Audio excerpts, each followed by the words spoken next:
We are back with the normal content news drops for WWE 2K26, and we got tons to talk about because a lot of the stuff has been confirmed and it hasn't been done in a manner where I feel like everybody knows. So let's go on ahead and get into all this good stuff, but before we do, make sure you guys like, comment, and subscribe. We are on our way to 21,000 subscribers. Let's go on ahead and get into it. As we all know, WWE 2K26's first DLC, first ringside pass, is labeled around AAA, and we know that there's 4 wrestlers in there, and those 4 characters, they are enticing, at least to me, because I like the variety in the roster. But it was confirmed that we are getting 2 new DLC AAA characters in Pagano and Lady Shani, if I'm pronouncing that correctly, because I'm not too familiar with some of these names. This was posted by the SmackDown Hotel, very good source for WWE games, and it is on the official roster page that they have running currently, and this has been the best source for WWE games for a really long time. So this is one thing for me that does have me thinking, okay, what are we doing? What is going on, right? Because are we going to have a second ringside pass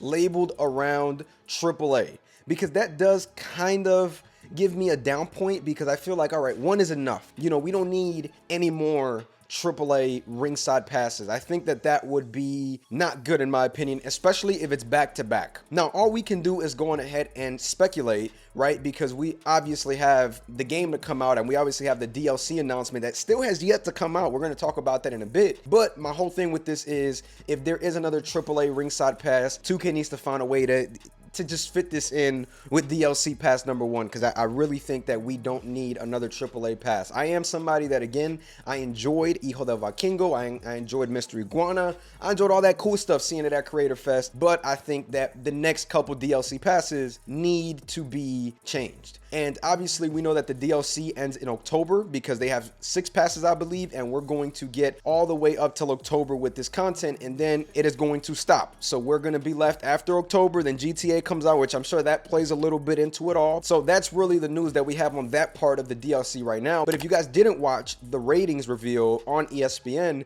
Jelly Roll was announced as a character that was going to be in the game. Now keep in mind, we did not see any entrance, any gameplay footage, none of that. And it seems like he's not going to be in the base game. He's going to be DLC at some point. We don't have a date for that either, but it looks like he could possibly be maybe DLC 2. Maybe that's like a mix of everything. You get to throw in maybe a TNA character, Jelly Roll, and 2 more AAA characters in there, if I had to guess, right? If we are going to use the ringside pass in that manner. And while making this video, it turns out that Demolition was actually announced as DLC for WWE 2K26. Crush is included as well, which it seems that people are very excited about. So this is a massive W for WWE 2K26. So that knocks out one piece of the DLC, and it definitely turns this conversation all the way around. But we had to go on ahead and get this added in here, because usually when we get a DLC celebrity, they usually randomize it sometimes, throw a little bit of everything in that pack. So just my 2 cents with that. Jelly Roll being in, I'm not super mad at it. He did compete in the WWE. It is what it is. It's one character. Hopefully it's no more than that though, right? Because last year we had the NBA Celebrity DLC. Even though that appealed to me, I understood that it didn't appeal to a lot more people. So that's something always to keep in mind as well with all the DLC stuff. So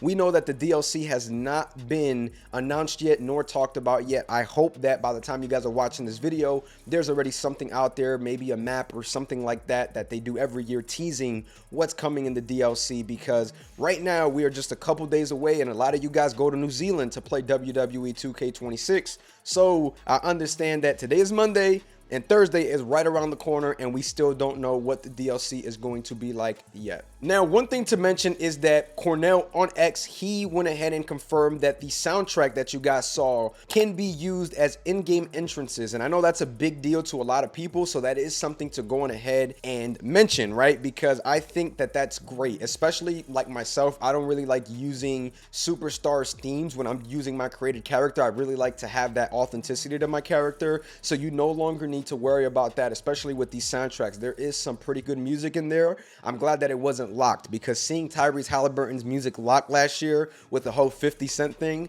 I really did hate that. So I am glad that those that are looking for more music and soundtracks and all that good stuff, you are going to have the possibilities to be able to use them anywhere you pretty much want, according to Cornell's tweet. And if you guys don't know who Cornell is, he is a developer for WWE games, and he's already come on the channel this year talking about the new additions and what's coming to 2K26. So make sure y'all going ahead and check that interview out if you haven't. And a big topic of discussion throughout the last couple weeks is the ringside pass, and that seems that it was put at ease by Cornell again, is that you are now able to gain XP while doing watch show in universe mode. And that was a big concern to a lot of people because they like to simulate and do different things like that, and it does seem that we don't know yet the amount of XP you will get. I figure it'll probably be less XP than obviously playing the game, but a little bit of passive XP while you're watching a show doesn't hurt nobody either. We just need to go on ahead and see that number because a large percentage of people that play this game really like to sim.